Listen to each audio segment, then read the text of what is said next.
हाँ, दरअसल 3 या 4 साल पहले 40 से ऊपर बच्चे आए थे, तो उससे तादाद गिरी है, लेकिन पिछले साल से बढ़ी है। पहले 100 बच्चों में जो गिना जाता है, कोई नहीं था, अब की बार 3 है। और कश्मीर से 3 बच्चे हैं 30 में, तो उन 30 में 3 का मतलब है 10% बच्चे कश्मीर से आए। कश्मीरी बच्चे बेइंतहा रहीन होते हैं। आप देख रहे हैं जीरो न्यूज के विशेष भाग में आप सबका स्वागत है। आज हम जो चर्चा करने जा रहे हैं कि हाल ही में यूपीएससी का रिजल्ट बाहर निकला और उसमें जम्मू कश्मीर से अहमद भट्ट और 30 मुस्लिम जो ये है विद्यार्थी जो है ये आईपीएससी पास कर गए, और साथ में महाराष्ट्र की एक बच्ची जो है आयशा काजी जो ठाणे से कलवा के रहने वाली है, वो भी पास कर गई है। इन सबको जीरो न्यूज़ की तरफ से मुबारकबाद। और साथ ही में आज हमारे साथ खास चर्चा करने के लिए मेहमान हैं एजे खान साहब, जो इनकम टैक्स के रिटायर्ड कमिश्नर रह चुके हैं और 15 साल पहले उन्होंने पूना से ही रिटायरमेंट ली है। अलीगढ़ यूनिवर्सिटी से उन्होंने अपनी तालीम पूरी करने के बाद एक प्रशासकीय सेवा में बहुत बड़ी जिम्मेदारी निभाई है। खान साहब, आज आपसे पहला सवाल ये है कि पिछले 3 या 4 साल में अक्सर देखे हमने तो यूपीएससी में हमारे बच्चे अच्छी कामयाबी पा रहे हैं, ये इसको आप कैसी नज़र से देखेंगे? हाँ, दरअसल 3 या 4 साल पहले 40 से ऊपर बच्चे आए थे, तो उससे तादाद गिरी है, लेकिन पिछले साल से बढ़ी है। जी, पिछले साल से बढ़ी है। और पिछले साल पहले 100 बच्चों में जो गिना जाता है कि फर्स्ट 100 में कितने हैं जो यूजुअली सारे IFS और IAS में जाते हैं, जो बेहतरीन सर्विसेज हैं, तो उनमें कोई नहीं था, अब की बार 3 है। और एक गिनती के हिसाब से 4 है। अब ये थोड़ा कन्फ्यूजन चलता है कि वो जैसे किसी बच्चे के नाम पे जो हिंदू मुसलमान कॉमन है तो मुसलमान है या नहीं है। बहरहाल तो कम मिनिमम 3 है। और कश्मीर से 3 बच्चे हैं 30 में, तो उन 30 में 3 का मतलब है 10% बच्चे कश्मीर से आए। कश्मीरी बच्चे बेइंतहा रहीन होते हैं और उनके अंदर एक वो जो हमारे कलाम साहब कह के गए कि पेट में आग होना चाहिए, फायर इन द बेली, तब आप कुछ काम कर सकेंगे। उत्तर प्रदेश जिस स्टेट से मैं आता हूँ और उससे बराबर की स्टेट बिहार, वहाँ से काफ़ी लोग आते हैं। तो बिहार के मुकाबले में तो उत्तर प्रदेश से नहीं आते, लेकिन उत्तर प्रदेश जब पहले चला इलाहाबाद यूनिवर्सिटी के बहुत लोग आते थे, तो वो सारे लोग ऐसे होते थे कि यूनिवर्सिटी में एडमिशन लेते वक्त उनको ये ख्याल होता था कि हमें तो IAS बनना है, IAS बने बगैर हमें कुछ नहीं, ज़िंदगी में कुछ नहीं है।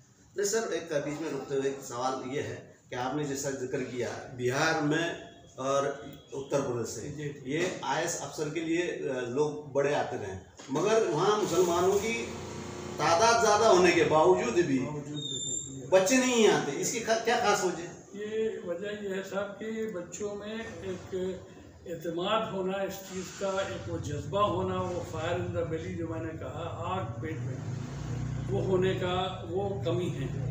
उनके वालिदैन में भी नहीं है।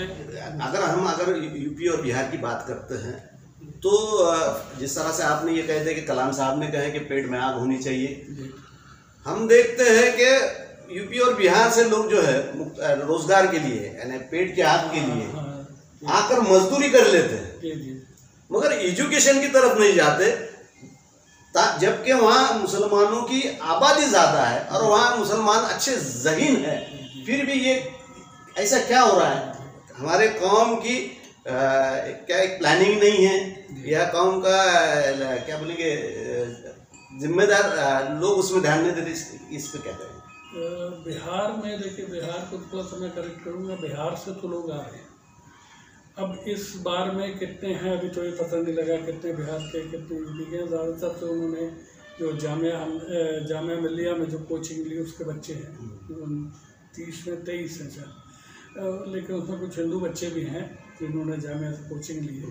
तो ये तादाद तो बाद में मालूम होगी, लेकिन एक ही मसला है मेरी निगाह में, वो ये है कि इस एतमाद की कमी कि भाई हम करेंगे। जैसे मैं कंपटीशन में बैठ रहा था, मेरे साथ एक साहब और बैठ रहे थे, मेरे करीबी अजीज़ हैं, जो बाद में IAS में नहीं आने पाया, लेकिन जुडिशरी में बड़ा अच्छा उन्होंने किया। हाई कोर्ट के जज होते होते 1 महीना रह गया था तो वो रिटायर हो गए, वरना हाई कोर्ट के जज हो जाते।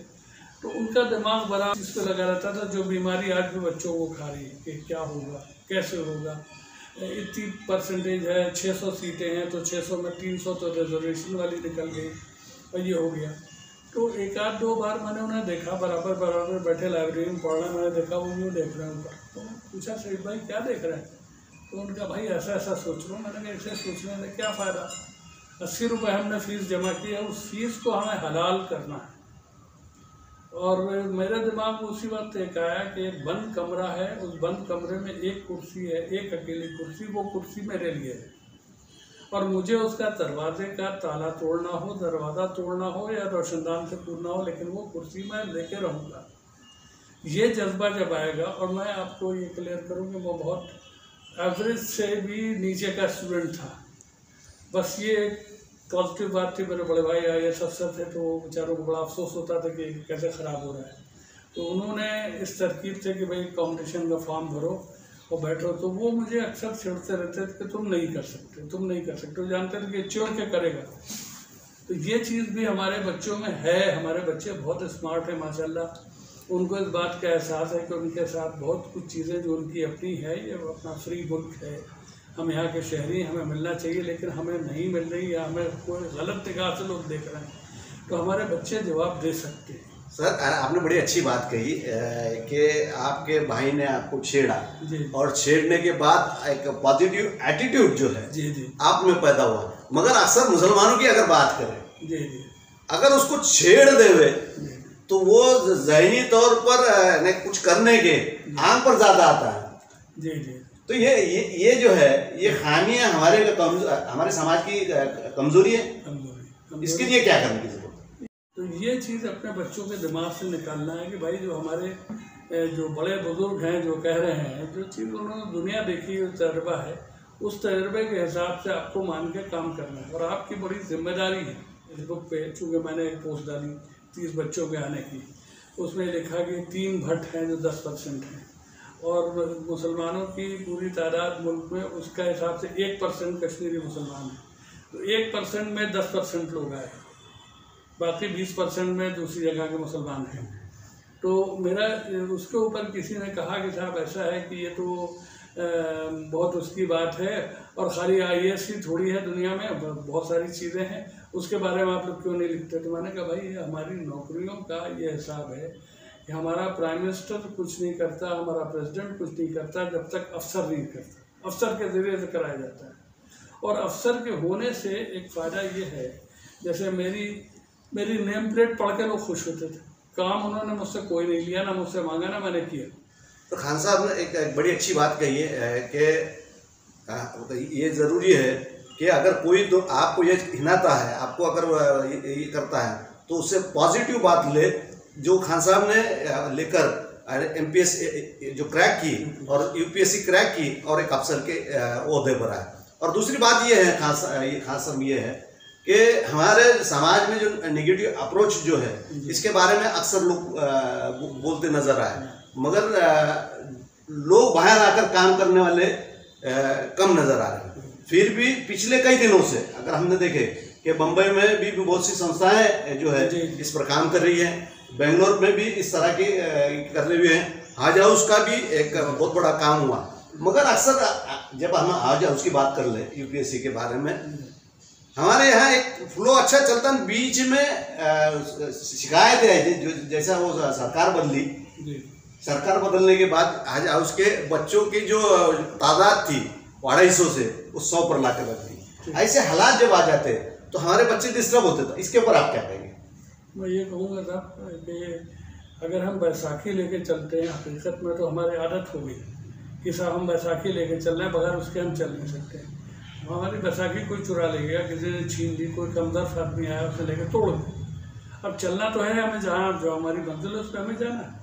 तो अगर हम अपने बदन में जो बाकी चीज़ है हम इंशाल्लाह मजबूत और मजबूती के साथ ऊपर उठेंगे। जो किसी शायर ने कहा कि रास्ते के पत्थर को भी दुआ दो कि उसने तुम्हारी आंखें खोल दी। बहुत अच्छा, बहुत खूब। तो रास्ते का पत्थर जो है तुम्हें ठोकर लगी, फिर तुम्हें समझ में आया कि देख के चलो, उस पत्थर को हटा दो, देख के चलो, तो उसने तुम्हें एक मदद की तुम्हारी। हाँ साहब, आखिरी सवाल ये है कि अब यूपीएससी में हम 30 बच्चे हमारे कामयाब हुए, अब इसमें ज़्यादा से ज़्यादा बच्चे जाएं, इसलिए समाज जो है, यानी समाज जो एजुकेशन की तरफ से जो नकारात्मक मानसिकता जो दिल में घर कर गई कि पढ़ लिख कर क्या होगा, इसको आप क्या मैसेज देना चाहेंगे? मैं सब ये कहना चाहूँगा कि और ये बात मैं कहता आता रहा हूँ अपने लिमिटेड सर्कल्स में कि जब तक आप इस बात को नहीं वो करेंगे, अपने बच्चों पे एतमाद नहीं होगा, आपको यकीन नहीं होगा कि ये बच्चे कर सकते हैं, और आप यकीन मानिए बिल्कुल कर सकते हैं। मैं कहने में मुझे कुछ हिचकिचाहट नहीं है। यूनिवर्सिटी में मैं लोफर था, बिलो एवरेज स्टूडेंट था। एक बार मेरे बड़े भाई ने कर दिया कि भाई फॉर्म भर दो, 80 रुपये मुझे दिए कि जाके दिल्ली में आने जाने का किराया और खाने का, और कहा फॉर्म भराओ। फॉर्म भरने के बाद उन्होंने मुझसे कहा कि तुम करने तो पाओगे नहीं, मैंने फॉर्म तो तुम्हें वैसे ही भेज दिया था, तो अब ये पहली चोट थी, करने नहीं पाओगे। फिर उसके बाद जब मैं पढ़ता देखते थे, अरे कैसे पढ़ रहे हो भाई, कैसे पढ़ रहे हो, ऐसे नहीं चलता है। छेड़ के उन्होंने माशाल्लाह, और मेरे कुछ असातिज़ा, उनका भी रोल है, जिन्होंने मुझे ये मजाक में कहा कि भाई तुम्हें होम मिनिस्ट्री ने इन्विटेशन भेजा क्या कि आपकी कमी है ब्राइट लोगों का, आप आ जाइए। तो वो हमें अपने बच्चों को, हमारे वालिदैन जो हैं वो ख़ास उनको ये है, हर बच्चे की सलाहियत है। अंसार शेख आया, उनके वालिद तो बेचारे ऑटो रिक्शा चलाते थे। अंसार शेख यहीं पे आता था मेरे पास, उससे बात होती थी, तो अंसार शेख कहता था ये लोग रहते हैं 10 बाई 10 के मकान में। पहला जो ज़िला उसने देखा जालना के बाद, वो गांव से निकला तो पहला ज़िला उसने पूना देखा। पूना में फर्गुसन कॉलेज में एडमिशन हुआ, और वो ये लेके आया, एक उसको चीज़ को मैं रिपीट कर दूँ अगर उसमें वक्त हो, कि उसके बाप ने 30,000 रुपये का लोन लिया था। उस लोन के लिए उसको 3,000 रुपया रिश्वत पे तय हुआ कि भाई 27 तुम्हें देंगे, 30 तुम्हें वापस करना है ब्याज। तो वो लेके गया बच्चे को गिनवाने के लिए, नोट गिनेगा कौन, ये बच्चा पढ़ रहा था अंसार। तो अंसार ने गिने तो 27 थे, तो 27 उसने कहा पापा ये तो 27 है। तो उनका हाँ चल ठीक है। तो उसने एतराज़ किया, नहीं अभी इन्होंने आपको 27 दिए, 30 नहीं दिए। तो उसने कहा नहीं भाई हो गया। तो बाहर जब निकल के आया तो अंसार ने पूछा कि आपने क्यों ऐसा वो किया, तो उन्होंने कहा बेटा ये 27 भी नहीं मिलते अगर ये 3 मैं खर्च नहीं करता। उस लड़के के दिमाग में अल्लाह ताला ने उस वक्त डाला कि ये कितनी गलत बात है गरीब को इस तरीके से सताना, कि जो जायज़ है उसका हक है। गवर्नमेंट कहती है लोन दो गरीब को, लेकिन उसके लिए 3,000 रुपये रिश्वत ले रहा है। तो उसने ये कसम खाई वहाँ पे कि मैं कुछ ऐसा करूँगा कि सिस्टम को बदलूँ। आज अल्लाह के फजल से वो वेस्ट बंगाल में अब सीनियर हो गया, 2017 बैच का है, 6 साल उसे हो गए, तो वो अच्छा काम कर रहा है माशाल्लाह। तो एक बच्चा अभी हुसैन, वो भी आया, बॉम्बे का एक स्लम का रहने वाला है, और उसके गालबन पोजीशन ऐसी कि उसको IPS मिलेगा। तो वो बच्चा भी 5वें अटेम्प्ट में आया, तो 4 अटेम्प्ट में उसने हिम्मत नहीं छोड़ी। चौथे अटेम्प्ट में मेरी बात हुई उसकी, तो मैंने कहा बेटा तू आज के दिन तो ठीक है, तूने ये हुआ कि भाई नहीं हुआ तो मेरे से क्या गलती हुई, आज के दिन तो खाली एनालिसिस कर लो क्या गलती हुई, उसके बाद कल से तुम फिर से लग जाओ। ये मैं कह के भूल गया। अभी उसको जो आया तो मैंने उसे किसी और से नंबर लिया जबकि मेरे पास था, और उसे फ़ोन किया तो उसने कहा कि सर आपने तो, मैं आपका नंबर मेरे पास सेव्ड है, आपने ही तो मुझसे कहा था ना कि फ़ौरन लग जाओ इसके ऊपर। तो हमारे बच्चों को 1 मिनट भी नहीं वेस्ट करना चाहिए। और बाकी दुनिया की चीज़ें हैं, आपको IPL देखना है, आपको शाहरुख खान पसंद है, कोई बुरी बात नहीं है, उसकी फिल्म देखना है, टाल दीजिए 1 साल बाद। 1 साल बाद भी वो फिल्म रहेगी, 1 साल बाद भी IPL होगा, लेकिन अभी फ़िलहाल आपको अपना 1-1 मिनट इसके ऊपर लगाना है। और ये न सिर्फ आपका अच्छा करियर बनता है, आपकी 80,000 रुपये तनख्वाह से आप शुरू होते हैं, सरकारी मकान, दवा दारू इलाज का खर्चा आपका ही नहीं, माँ बाप अगर आपके डिपेंडेंट है तो उनका भी, इतनी सारी मराहत आपको कहाँ से मिलेगी। दूसरे कौम का काम होता है, कौम में हिम्मत और हौसला बढ़ता है कि भाई हमारे लोग हैं। मैंने अपनी नेम प्लेट का जिक्र किया, नेम प्लेट पढ़ के आदमी खुश हो रहा है। मैंने कहा आपको मिलना है क्या? नहीं साहब मिलना नहीं, मैं तो खाली ये देख कर खुश हुआ 17 साल बाद किसी मुसलमान की नेम प्लेट पढ़ी। तो आज हमारे बच्चों को सोचना चाहिए कि ये आपकी जिम्मेदारी, फिर आपके वालिदैन ने जो ख्वाब देखा है, आईएएस से बेहतर आजकल कोई चीज़ नहीं है, डॉक्टर इंजीनियर भी नहीं। तो जो ख्वाब देखा है, जिसके लिए उन्होंने कुर्बानी दी है, जो आपके असातिज़ा जो पढ़ा रहे हैं उन्होंने भी देखा कि बच्चा कुछ करेगा, वो आपको वापस देना है। खाली ये जो फ्री में जो वो हो रहा है, कोचिंग हो रहा है, उसी से काम नहीं चलेगा, बच्चों को खुद बदलना है अपना। ये बहुत अच्छी बात खान साहब ने हमसे कही है। पीएससी का एग्ज़ाम का रिजल्ट आया और बहुत बच्चों ने कामयाबी हासिल करी है।